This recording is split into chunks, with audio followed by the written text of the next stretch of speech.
Welcome to the Scoundrel Shard, Episode 8.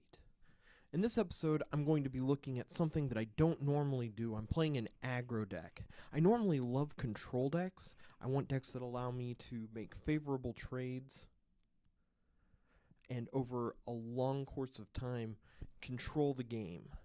This is a deck that I have been struggling playing against, and so I decided to build it to see how it operates.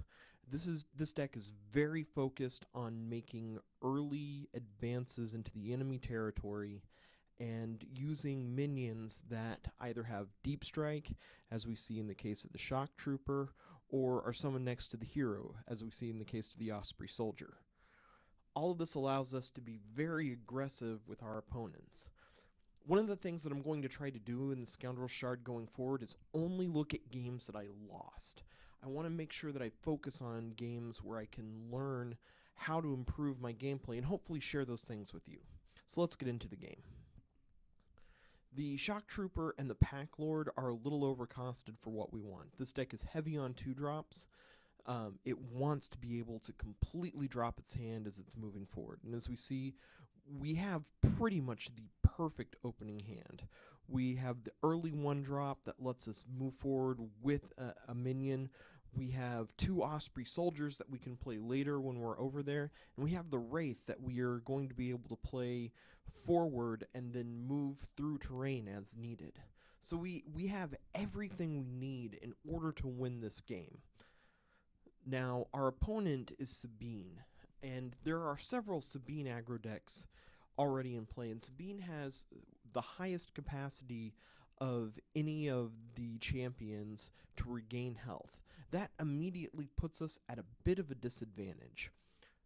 However, our game plan does not allow for us to play a long game.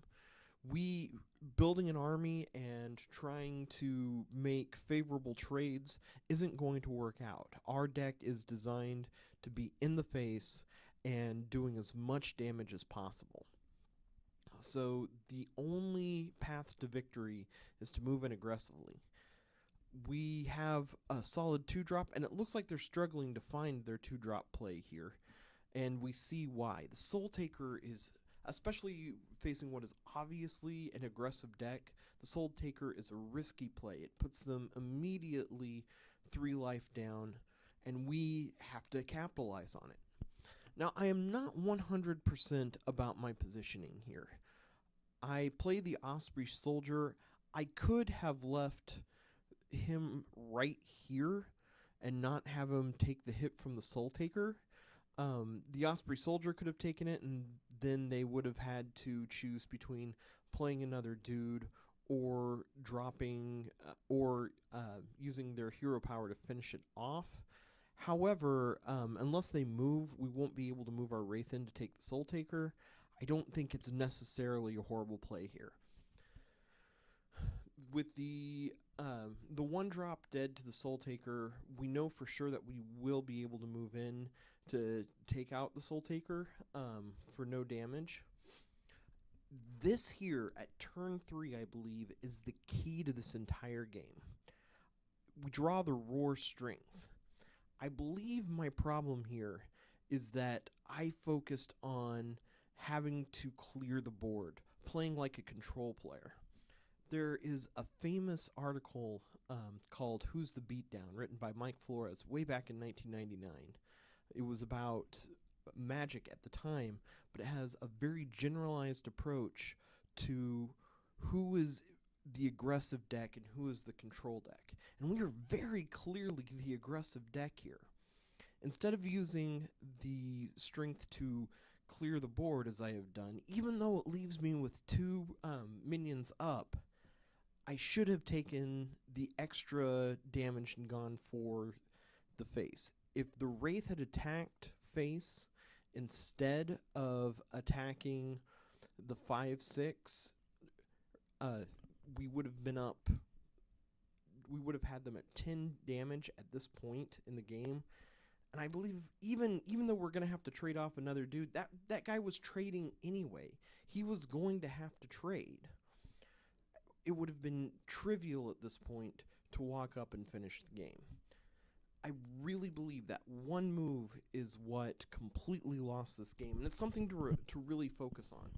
In your games, you have to determine, are you the player whose job it is to go for the face and win quickly, or are you the player who's going to win by having either card advantage over the long game and being able to clear out the threats and get them to a point where they can't draw anymore and you just win on board, or some other control method to where the tide eventually shifts, where you outlast the onslaught.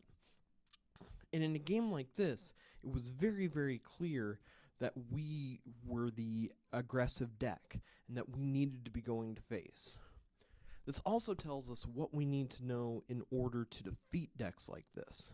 If we can put them in situations where they have to make trades, where you are moving out of their path so they can't attack you, and they have to make trades with your minions, you are winning that matchup.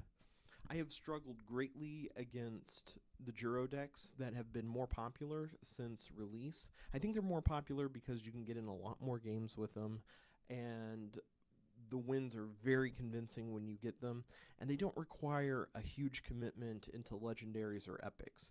You can build a Juro deck fairly cheaply, and I think that really has shook the meta a little bit from before release, when a lot of the best players were all playing control decks. You saw a lot more Mori blue, you saw many more red decks.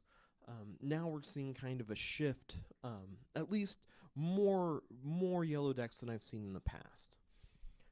In any case, I'm going to link the Who's the Beatdown article so you can kind of get a feel for what that means as far as how to take that into your games. When to determine, should I play aggressively, should I be going for the face? Even when you're in an aggro versus aggro matchup, knowing enough about their deck and what they've got on board to say, I need to kill their minions because eventually I will get to higher cost minions, or I have to go to face because that is literally my only way to win. We can see now, even though I get them to 4 health, I'm down to 2 cards and they have 5 in hand. It's not a position that we can win from. They immediately heal back up to 8. There is no coming back from this. At this point, the game is completely lost. See, they're even confident enough to play a Night Horror after that. And they're rightly so. They have 3 minions on the board. We had 2 cards in hand. Yes, it's 2 minions, but we can play the combat medic close, which is, I believe, what we do here. I think we cut down the Night Horror. In any case, there's just not a lot of good options. The combat medic is obviously going to die. We don't cut down the Night Horror, we just play the Ancient Caller. It doesn't really matter. There are no good outs at this point. And all of that goes back to that turn 3 play. This is why it is very important to understand from even the very early stages what your deck is doing and what you need to be focused on. Thank you very much for watching the Scoundrel Shard. We're going to try and get this back to daily releases. Have a wonderful day, and we'll see you tomorrow.